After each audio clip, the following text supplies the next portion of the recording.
Саламатсыздарбы достор, биз сиздерге мурда карагат боюнча Азамат байке менен болгон видеобузда тартып көрсөттүк эле. Карагат жана крыжовник барсылдакта. Биз бүгүн ошол калемчелерибизди чыгарып санадык. Нурболот студентим экөөбүз.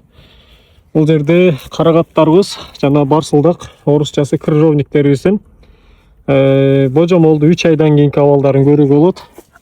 Жалпысынан карагаттарыбыз дагы жакшы тамыр чыгарды. 3 башка фитогормон жана контрол эч нерсе кылбаган. Бир 4 дыкма менен көбөйтүп көрдүк. Биз буларды уже эсептеп алдык, пайыздарын чыгардык. Жалпысынан индол бутирик асид деген фитогормондо жакшы тамыр берди. Анан контролдо жакшы тамыр берди.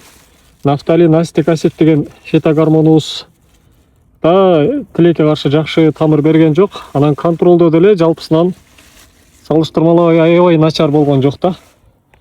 Азыр бул жака Нурболот студентибиз менен буяктарга бош жерлерге отургузгандабыз. Кара топурактардан салып бул жерлерге отургузабыз көчөттөрүбүздү. Мына ошонун жыйынтыктары буюрса. Булар эч кандай кыйыштырылган жок.